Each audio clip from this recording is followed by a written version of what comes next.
I recently started rewatching Attack on Titan from Season 1, and I was reminded why the show got so popular in the first place. All the gore, death, people dying, you liking the people that are dying, and all the blood, and death, and Titan vomit. I'm a borderline sociopath, so when I was 13 watching the show back in early 2014, I would watch with a creepy smile on my face. This was also the same time The Walking Dead was well into its third season, another popular show that was known for its grotesque nature. I believe this tactic of displaying shocking, gruesome imagery works very well for getting people online talking about the show. But sometimes you can tell that the over-the-top brutality is just for the clicks. Attack on Titan from the very beginning understands the impact of shock value.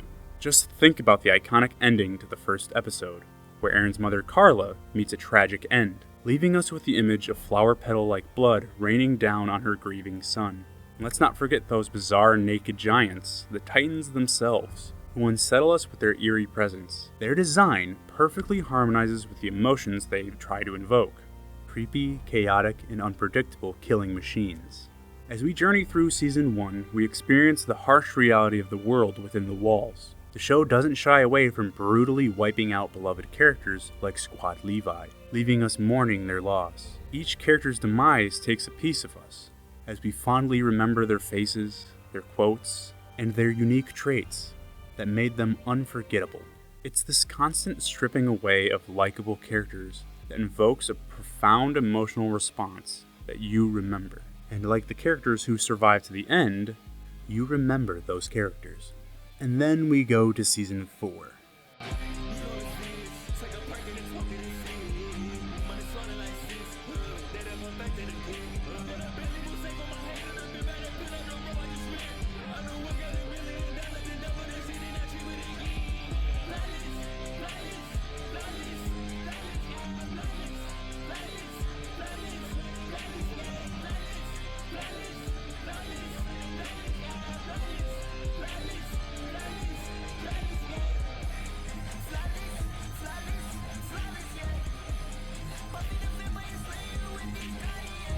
At this point in the show, your perspective on things has been flipped around in all sorts of directions, allowing you to see the full picture of the world and just how complex our character's situation truly is. You start to empathize and rationalize the actions of characters like Annie and Bertolt, and you see Reiner at the height of his struggle with being someone who understands that everyone is the same and that there are no monsters, but that he is willing to wipe out an island to be a hero to the rest of his people.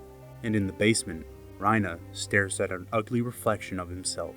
Eren Yeager turned monster to his enemies and hero to his people. Even with the same realization that Reiner had, Eren still chooses to go through with his plan to kill millions of innocent people.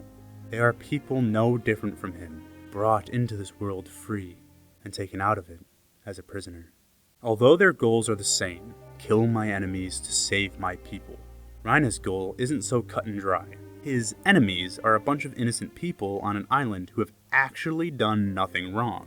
Too much time has passed to truly hold anybody accountable, but the hate still festers throughout society. Reiner didn't realize this. He thought he could change their minds by becoming a hero. Eren, however, knew that the people's minds could not be changed. He knows how deep the hate goes. He has seen it in the memories of his father. But aside from that, it was what Eren wanted to do. Why did he want to do it? We established that Reiner had done it for selfish reasons, but also societal and parental pressure. He was also a brainwashed child, so he's not really at fault. I don't think it was until he was well ingrained into the cadets did he truly start amassing heinous sins. Eren also did it for selfish reasons. He had always dreamed of an empty outside world, but when they finally reached the sea, Eren knew that his dreams were crushed, unless he had the power to crush his enemies first. Why does he want to crush them? Because to him, the world is black and white. When Eren was a kid, he could focus his energy and dream on destroying the biggest threat to mankind, the Titans. An evil that, if crushed, would lead to the prosperity of everyone. It will avenge everyone who sacrificed themselves in the name of humanity without knowing the true nature of the cruel world they were in. The snake analogy. Imagine this. Your life with all its problems and stress, and things you wish you didn't have to deal with. Things you wish you could pay someone to get done. But there you are, struggling away, trying to get things together working through your problems. But what if I told you there was a snake in your basement, and that snake was the cause for all of your problems? You don't know how the snake could cause all of your problems, but he's a crafty little bugger. If you could go down there and kill that snake, your problems would be gone. You would finally have freedom. But there is no snake in your basement, and you know that. You know that there's no one straightforward enemy that you could kill that would lead you to freedom. Aaron lived his life believing that the snake exists. In fact, he had proof of its existence. The snake ate his mother, his friends. It broke through the wall and killed thousands. So can you fault him for trying to kill the snake? Would you really stop to think, what if the snake runs a charity organization that helps feed starving children? And what if the snake did help feed starving children? Would you really just let him be? Think about it. Truly. Your first instinct is to say you would rather save the kids by letting the snake continue to ruin your life. It's the morally right thing to do, to take the burden on yourself to prevent the deaths of the innocent. Think about it. Truly. If you had no problems, you would have all the time in the world to do what you wanted. You could help solve the problems of those you care for. You could become a saint in your own community by bringing peace and joy to everyone around you, including building charity foundations that could save thousands of lives. As long as you think you're capable enough. It's really easy nowadays to get rid of a snake. There are plenty of traps that would make the job easy. All you really need to get the job done is a knife. One quick swipe and every reason for stress in your life gone in an instant. Think about it. Truly. Aaron chose to kill the snake.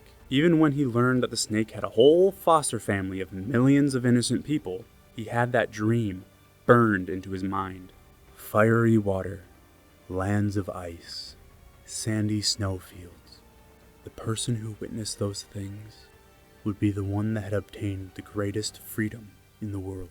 Aaron had the power to kill the snake, and he made his choice. The essence of Attack on Titan lies in its ability to make us confront our own capacity for selfishness and evil. It serves as a mirror, reminding us that deep down there's a version of ourselves willing to sacrifice anything for personal gain. Through Aaron's perspective, we experience that unsettling side of human nature, grappling with the complex moral question raised by the show. That being said, I fear my words will be misinterpreted. What Aaron did was obviously wrong. There's no excuse for his actions. He is a monster.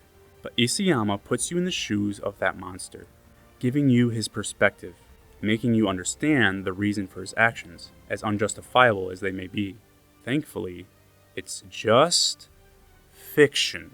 You can agree and root for Aaron when you watch the show. As long as you're not some pro-war politician, I don't think you are a bad person for admitting you'd kill the snake. Because it's not real. It's fake. There is no snake. There is no one evil. I think AOT is an amazing piece of art that allows you to self-reflect about your own nature and capacity for evil. You would not know to run from a snake if you did not know that it could bite. Thank you all for watching. I want to start getting more consistent with posting on this channel, but that means I'm probably going to start making things not about Attack on Titan. I'm probably going to get all my Attack on Titan stuff out of the way, and then once the last episode comes out, make a couple more videos on that, and then slowly start transitioning my channel into something more. Right now I've been working on a video about Super Smash Bros. Melee, and a little journey I had with that. Thanks for all the support, and thank you for watching.